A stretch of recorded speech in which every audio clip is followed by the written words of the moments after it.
Halo semua, nama saya Evi. Nama saya Sakti, kami dari kelompok 3. Pada kali ini kami akan menjelaskan materi tentang pencemaran lingkungan. Selamat menonton! Polusi atau pencemaran lingkungan adalah masuknya makhluk hidup, zat energi, dan komponen lain ke dalam lingkungan oleh kegiatan manusia atau oleh proses alam. Sehingga kualitas lingkungan turun sampai ke tingkat tertentu yang dapat menyebabkan lingkungan menjadi kurang atau tidak dapat berfungsi lagi sesuai dengan peruntukannya. Polutan adalah zat penyebab polusi atau pencemaran lingkungan dan keberadaannya dapat menimbulkan kerugian terhadap makhluk hidup. Pencemaran lingkungan terbagi menjadi 3, yaitu pencemaran udara, pencemaran air, dan pencemaran tanah. Kenapa sih bisa ada pencemaran lingkungan? Awalnya emang gimana? Pada periode antara 1760 hingga 1850, di mana terjadinya revolusi industri secara besar-besaran di bidang pertanian, manufaktur, pertambangan, transportasi, dan teknologi, yang berdampak secara mendalam terhadap kondisi sosial, ekonomi, dan budaya di dunia ini. Revolusi inilah yang menyebabkan terjadinya perkembangan besar-besaran yang terjadi pada semua aspek kehidupan manusia. Selama 2 abad setelah revolusi industri, rata-rata pendapatan per kapita negara-negara di dunia meningkat lebih dari 6 kali lipat. Seperti yang dinyatakan oleh pemenang hadiah Nobel, Robert Emerson Lucas, bahwa untuk pertama kalinya dalam sejarah, standar hidup rakyat biasa mengalami pertumbuhan yang berkelanjutan. Perilaku ekonomi yang seperti ini tidak pernah terjadi sebelumnya.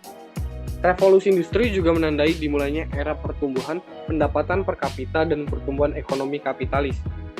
Revolusi industri dianggap sebagai peristiwa paling penting yang pernah terjadi dalam sejarah kemanusiaan sejak domestikasi hewan dan tumbuhan pada masa Neolitikum. Seperti yang kita tahu, sampah itu ada 3 jenis, yaitu sampah organik, sampah anorganik, dan sampah B3. Sampah organik adalah sampah yang berasal dari sisa makhluk hidup yang mudah terurai secara alami, seperti sisa-sisa makanan, dedaunan, kertas, dan sebagainya. Sedangkan sampah anorganik yaitu sampah yang tidak mudah terurai, seperti wadah pembungkus makanan, plastik, kaleng, dan sebagainya. Pada kali ini, contoh yang akan dibahas adalah sampah plastik. Sampah plastik terbentuk dari rantai panjang karbon, di mana karbon berikatan dengan karbon lainnya sehingga menjadi ikatan yang kuat dan membentuk rantai panjang, atau bisa disebut polimer. Rantai ini membentuk banyak unit molekul yang berulang atau bisa disebut monomer. Plastik memiliki atom-atom terikat yang rumit sehingga bakteri atau mikroorganisme kesulitan untuk mengurainya.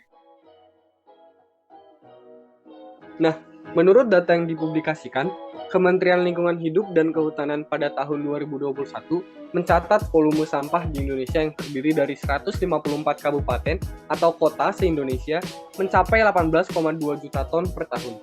Dan sampah yang terkelola dengan baik hanya sebanyak 72,95% atau 13,2 juta ton per tahun.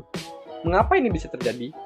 Karena di negara kita masih terbatasnya daya tampung tempat pembuangan sampah, baik tempat pemrosesan akhir atau TPA maupun tempat penampungan sementara atau TPS, dan juga minimnya standar pengelolaan sampah di negara kita.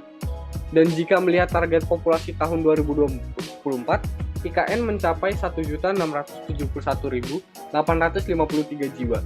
Maka pengelolaan sampah harus 100% optimal dilakukan.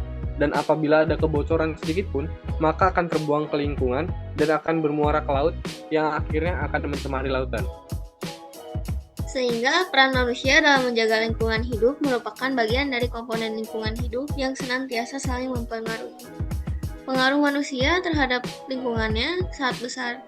Hal ini dapat diketahui dari eksploitasi manusia terhadap alam melalui ilmu pengetahuan dan teknologi. Dengan pengetahuan dan teknologi, manusia mampu mempertahankan diri atau menyesuaikan diri dengan lingkungannya.